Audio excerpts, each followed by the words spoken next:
Hello guys, welcome to lesson 5 of the higher time frame module, and actually it is lesson 4 of the higher time frame module, and in today's lesson we're going to be talking about institutional swing points.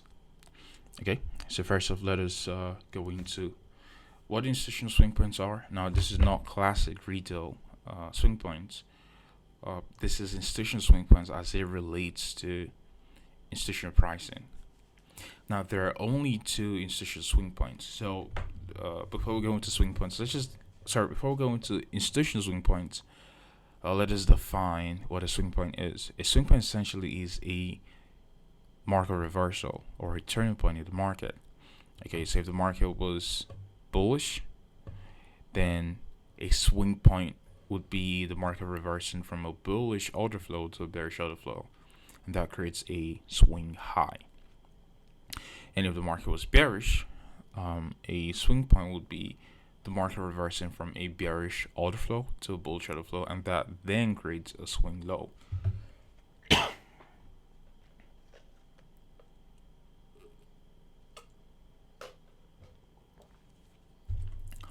So that essentially is institutional swing points, and as it relates to that is swing points, and as it relates to institutional swing points, we have two. We have a breaker and we have a failure swing. So we're going to start with the breaker, and then we're going to go into the failure swing, and we're going to define these concepts conceptually first, and then we're going to go into price action and build an understanding of our definition of these concepts.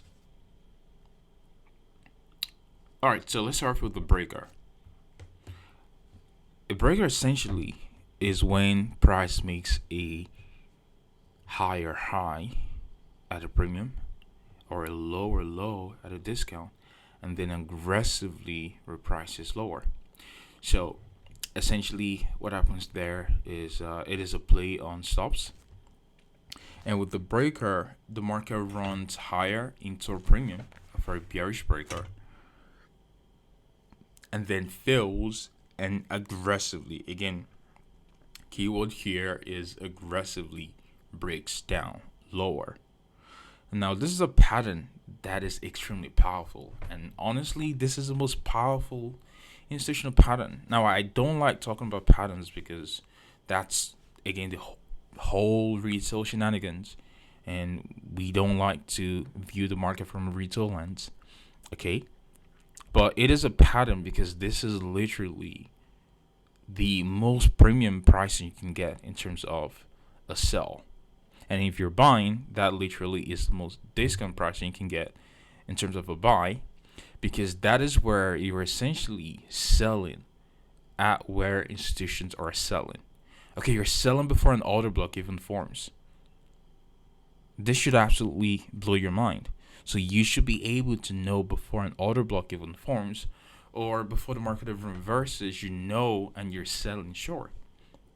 Typically, when you are selling above a short-term high, okay, anticipated breaker. Now, that does not mean, as it shouldn't, you need to go into the marketplace trying to sell every short-term high. Okay, it requires a level of experience and a level of, you need to have experience, obviously, to be able to go into the marketplace and short or run higher while everyone's going long, or everyone's scared to go into the marketplace to do any trading. Now, there are other ways you can get into the entry, which we're going to discuss shortly.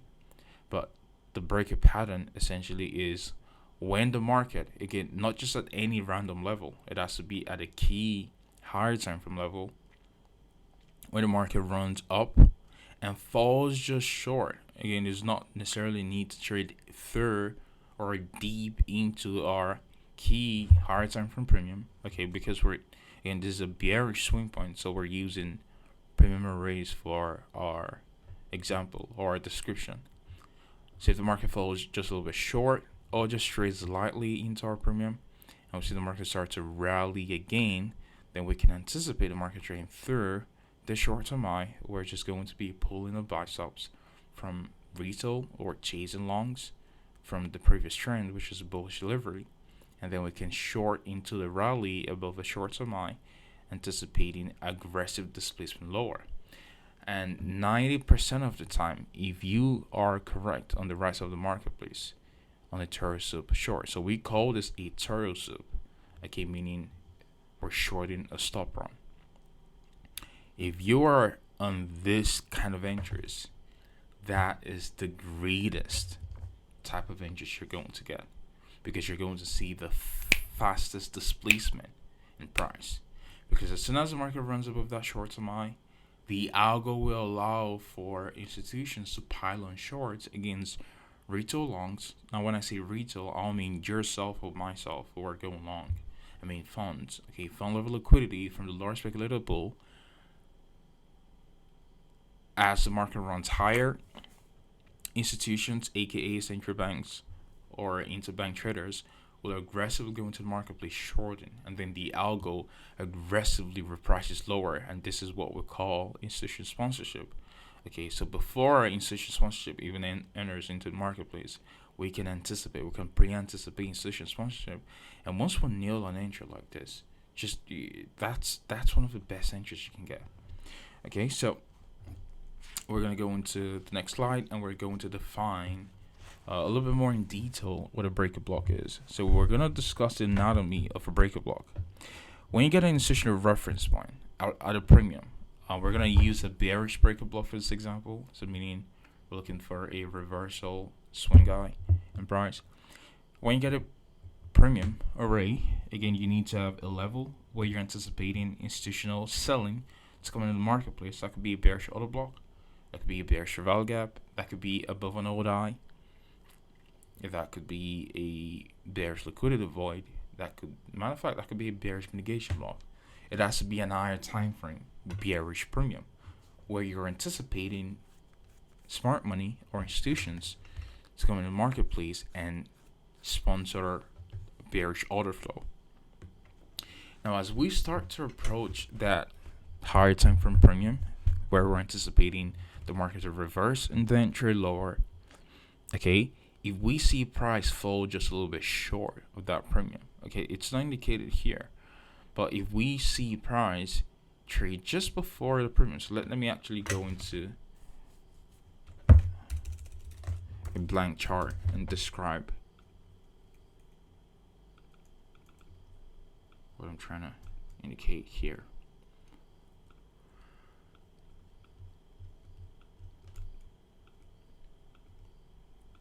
So let's assume that here we have a weekly bearish order block, and we're going to describe this weekly bearish order block, which is obviously a premium array, and we are seeing price retracing up into that weekly bearish order block.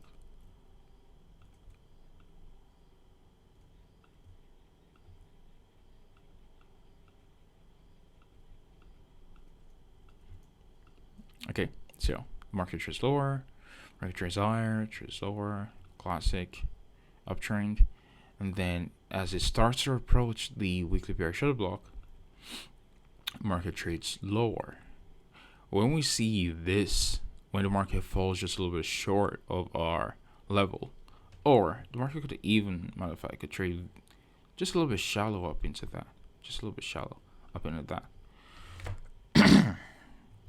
Okay, and when we see the market displace lower like this, what typically happens is retail are looking. So when I say retail, I mean the funds. They're looking to continue the trend higher, because if you look at the trend, it's been bullish, right? It's been higher highs and higher lows, which is classic market structure traders. Okay, that's basically what the entire industry uses. All right, everyone knows what the trend is. The bullish trend is higher highs consist of higher highs and higher lows. Bearish trend consists of lower highs and lower lows. So everyone knows what the trend is. So remember, the funds, they're trend following by nature. They tend to follow the trend, okay, until there's a shift in the trend. So they're trend following by nature, and they're following the trend. So as we approach our institutional premium, we're anticipating a sell-off, and we see the market fall just a little bit short of that premium, okay? Then as the market starts to trade higher, the funds will want to go long at a run above the short-term high.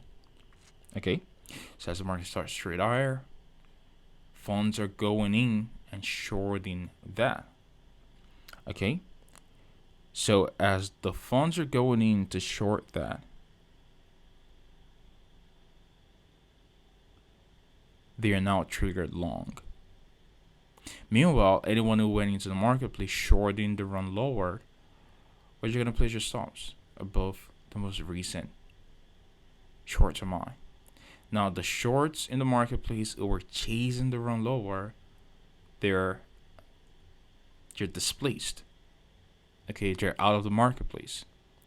The longs who were chasing the trend or who were trend following, now they're now initiated long. They're now, their order or their liquidity is now placed at the interbank level for a buy. And as the market rallies higher, institutions, aka central banks, will aggressively short into the rally. Then what you have there is aggressive displacement lower. Okay, and the move is usually very, very aggressive. It's not slow. So when we see tersos, okay, we're not looking for slow movement.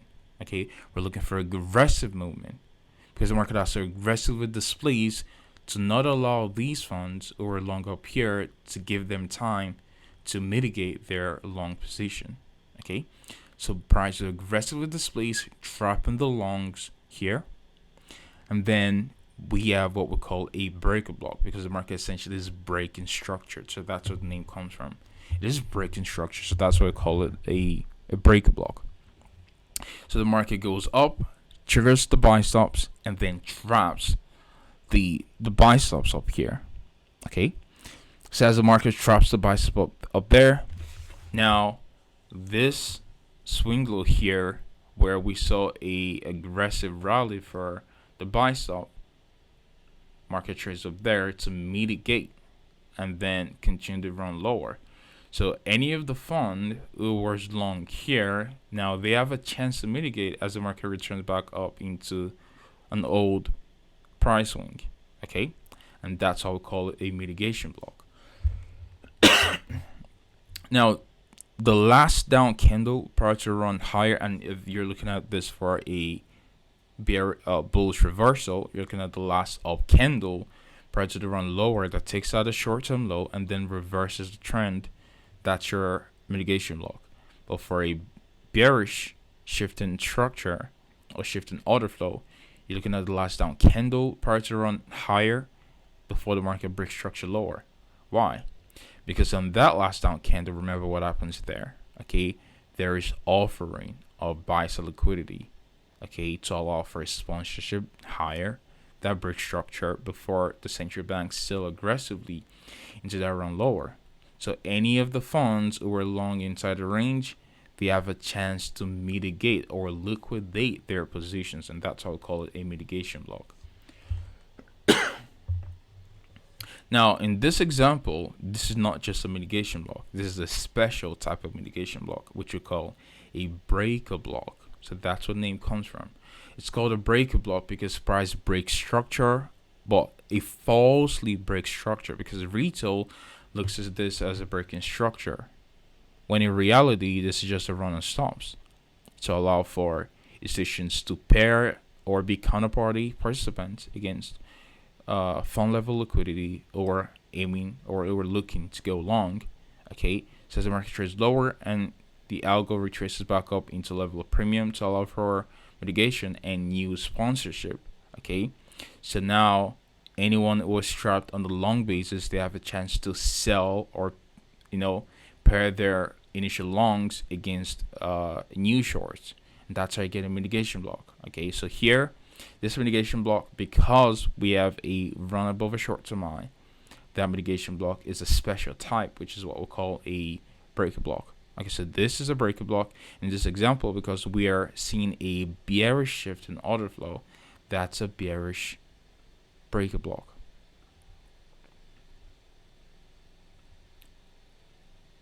Okay, so I have a reversing of the trend at the higher time frame premium. But the key takeaway here is the run on buy stops prior to the breaking structure lower. Okay, and if you're not selling up here, which is again this takes experience. It's not something you can just learn on one video and you can just go and start doing it. All of a sudden you're good at doing it. Okay, because it is very, very, very fearful and scary to short as the market is aggressively rallying. It takes balls, and if you don't have experience doing that, you're going to struggle to short as the market aggressively rallies. Okay, so as a student, and if you're new to the concept, this is what you're looking for. This is one of the strongest patterns you can get. Okay, after a run above a short MI with a clear drawn liquidity, which would be this low here, shorting the retest to the last down candle prior to the run higher that takes out a short MI.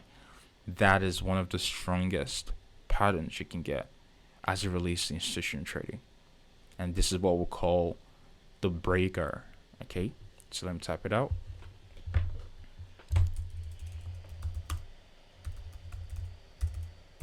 And the breaker is not just any classic pattern. Okay, it is a method of delivery. So that's why this is a very, very, very strong institutional pattern. Alright, so let's go into lesson 2, or not lesson 2, institutional swing point 2, which is a failure swing. So now let's discuss what a failure swing is. Now, unlike a breaker block, which falls just a little bit short of our key level, where we're anticipating the markets to reverse the trend, a failure swing actually trades deeper into that level. And what it does there is, as it trades deeper, it sucks in buyers, okay, and aggressively runs lower, but does not really break structure, and makes a small little retracement, which is what we call a failure swing. Now, we call this a failure swing because the market fails. Okay, the next swing fails to run above the initial swing that gets up into our key level. Now, unlike the breaker block, okay, where the next swing runs higher. So I'm going to call this swing A. Okay, this is going to be swing A here. Sorry, real quick. So you understand the difference between a failure swing and a breaker block, or a breaker swing, whatever you want to call it. So for a breaker block, or for the breaker, not the breaker block, this is the breaker block here. For a breaker, swing B is higher than swing A. Swing B is a run on the stops on swing A. For a failure swing, swing B is lower than swing A because it fails to run above swing A, so that's why I call it a failure swing.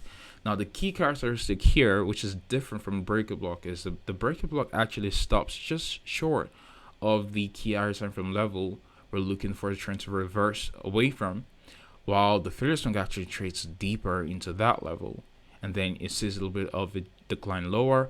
Now, the decline lower on the initial swing is not going to be as aggressive as what you get on swing B of the breaker block. Okay, so the initial trade lower on swing A of the failure swing is not, it's less aggressive. Sometimes it might be a little bit slow, or it might not be as dynamic as a breaker block, and that's why the breaker block is number one, because it is the most premium pricing you can get. But then, as the market runs deeper into a key level or a level of buy stop, buyers go into the marketplace looking to chase the trend, continue look for trend continuations. That's what they're all looking for. And the market makes a little bit of a retracement, and everyone thinks, oh, this is a retracement price. And then the market starts to run higher again. And then as it retests that old level, then you get the dynamic price movement.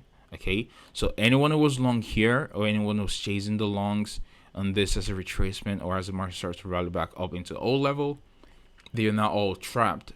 And on the second swing, which is the B part of the swing, just like you have on the breaker block. So on the B part of the swing, that's where you get the more dynamic price movement, and price goes faster. So all the long holders here, they are now trapped. Okay, they're trapped in the loss, or they're trapped in the drawdown. And so for them to get out of that drawdown, you're going to have to mitigate. Okay, so the last down candle prior to retracement higher, that's a mitigation block. Now, unlike the breaker block where prices break in the structure of A before reversing aggressive lower, this is not breaking structure of A. So this is the classic mitigation block. Now remember, the break block is simply a mitigation block that runs a level of stop.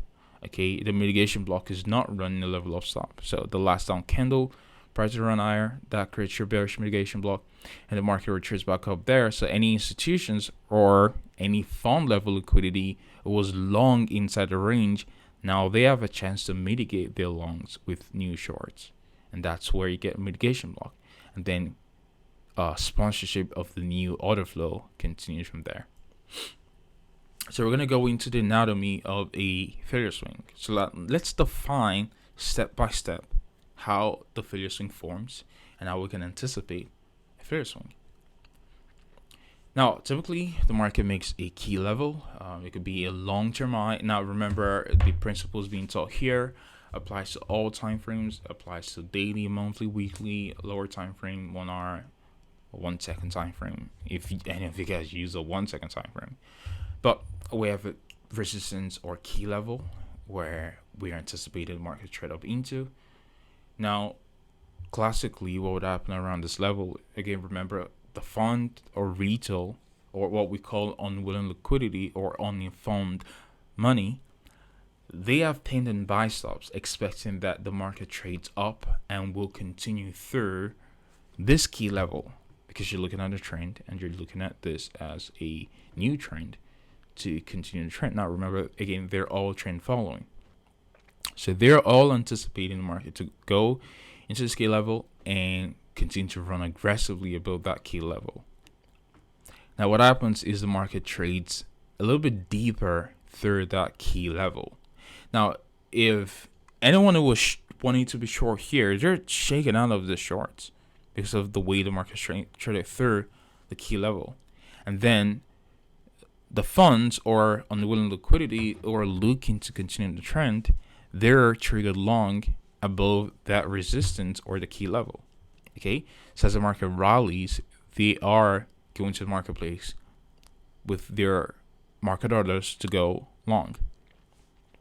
So the market makes a failure swing higher, thus trapping the funds as their buy stops gets triggered, while institutions sell aggressively to reprice lower.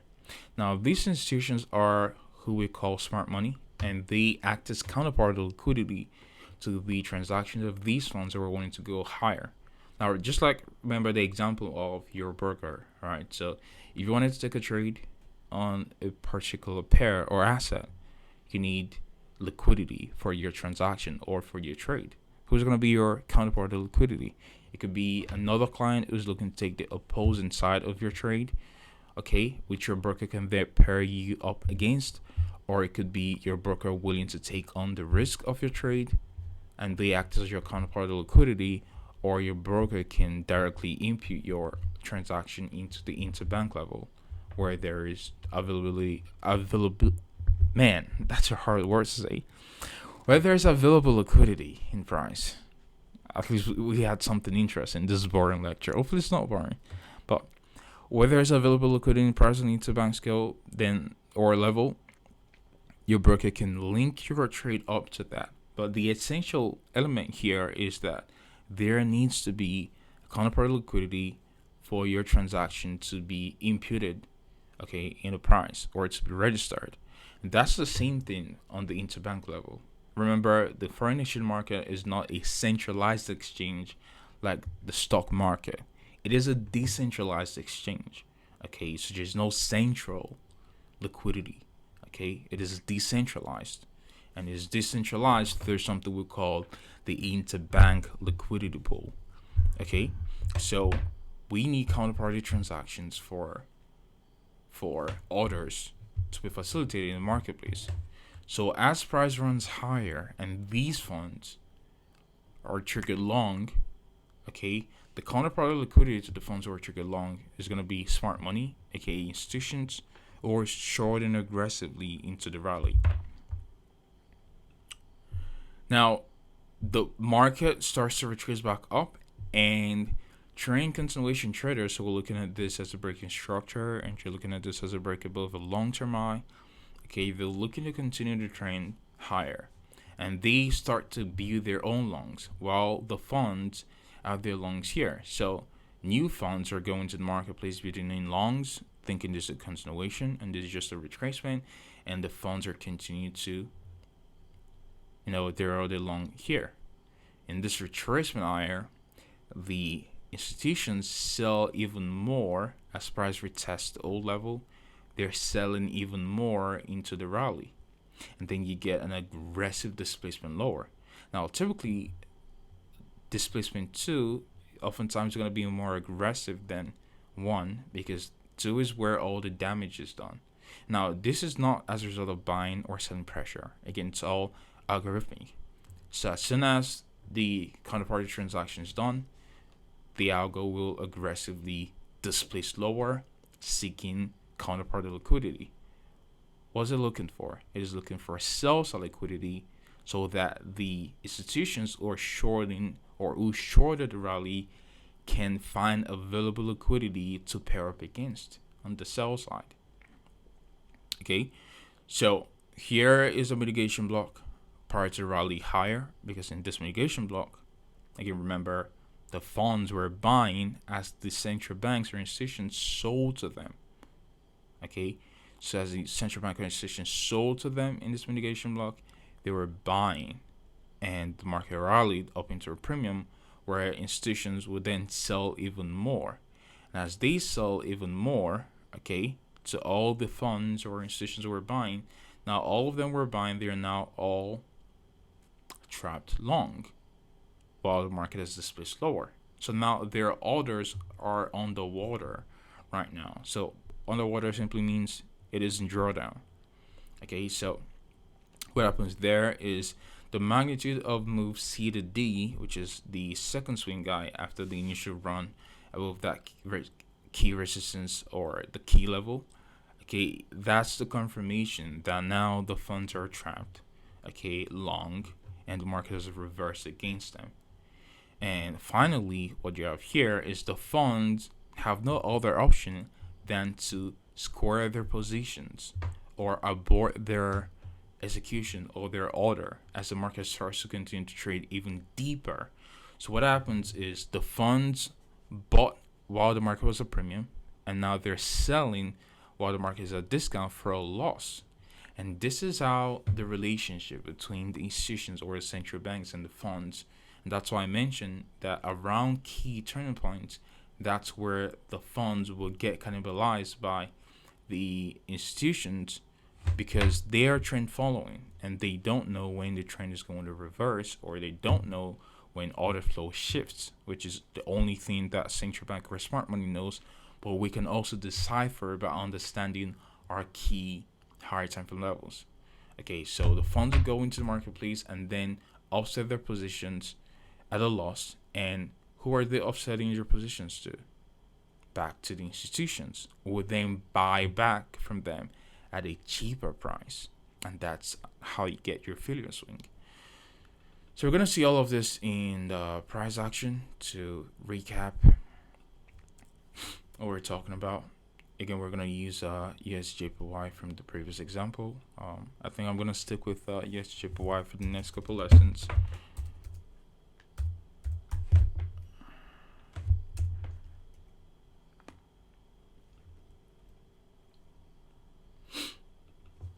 All right, so you can see here from the same old example where we had sell side liquidity.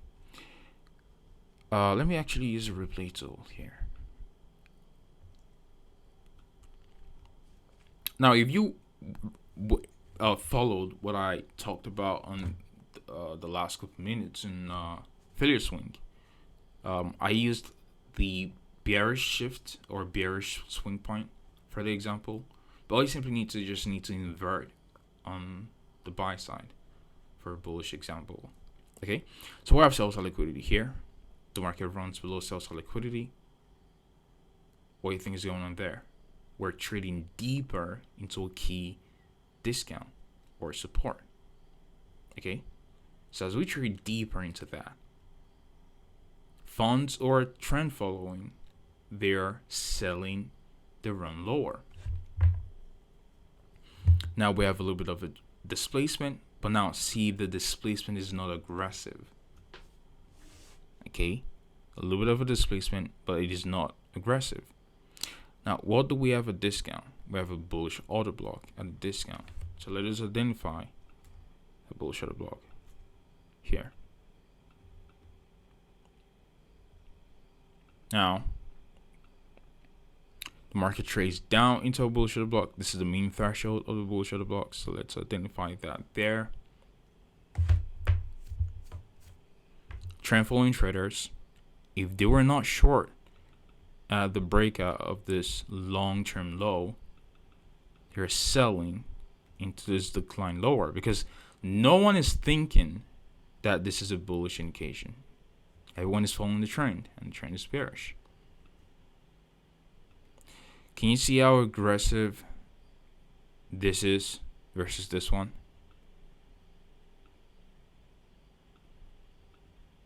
From this low to this high.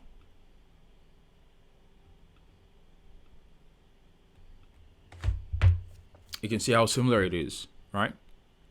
And what the market does here is the market trades down into the last up candle, not this one. This candle is inside the body of this candle. So this is the mitigation block. Why is this not a breaker block? If this low had gone lower than this, that would be a breaker block. But why should we not anticipate this being a breaker block? Because we already are traded deeper into our key discount. If we're traded shallow, then we would anticipate this to be a breaker block. If we went back to the example, for a breaker block, the market needs to stop just a little bit short of our key level, and then on the next pass trades into that level. But here, it's not stopping short of the key level. It actually trades deep into our key level, sucking in the funds to want to short to decline lower, because no one's looking at this as, it's hers to go long. Okay, and then as the market traces up, what's going on here? The central banks are offering shells of liquidity to the funds who want to continue to trend lower, and they're looking to continue to sell into. So central banks are buying from these funds who are selling the continuation move. And then as the market trades back down to a discount, an era of old sponsorship, you see displacement coming in price. And then as displacement coming to price, one classic, and again, this applies to both the breaker and the failure swing, one classic indication of smart money sponsorship is the creation of inefficiencies around the breaker block or the mitigation block. That is a very powerful signal. Mitigation block plus inefficiency or fair value gap, or breaker block plus fair value gap, that's a very powerful signal. This is applicable to all time frames. Okay? Because that inefficiency indicates algorithmic pricing. What is the key characteristic of algorithmic pricing? The creation of voids, because it is inefficiently delivered. It is not delivered efficiently. Okay? So this delivery like this, you can see how it is more dynamic than delivery one. That indicates algorithmic delivery. Is there a clear buy-sell liquidity pool? Yes, there is, which is a short-term high up here, which would be the clear drawn liquidity, where all the funds were shorting the breakout and they were shorting the retracement lower. They're going to have protective stops there. So if the outlook can drive the market up there, then these funds will have no option than to square the positions that they sold short at a loss or at a premium. And this is where they're cannibalized by smart money or by the central banks. So you can see the market trades back down into an old era where the central banks bought to allow for institutions to sell short, and once the market trades down there, they reaccumulate at an old era where they bought, okay, and then the algo continues to rally higher. Okay, so all of this retracement lower is simply the algo retracing back into an old level of institutional participation or institutional buying to allow for new orders to go into the marketplace and then continue the sponsorship. And then so what happens next? Price quickly displaces for where the stops are. Okay, and now all of the institutions or all of the funds who are on the water, they have no option than to square the positions at a loss. And this provides counterparty liquidity to smart money. We're long here, we're long here, we're long here. Hopefully this was an insightful lesson, and I will see you guys all on lesson 6 or lesson 5, where we're going to talk about interest rates. Trade safe.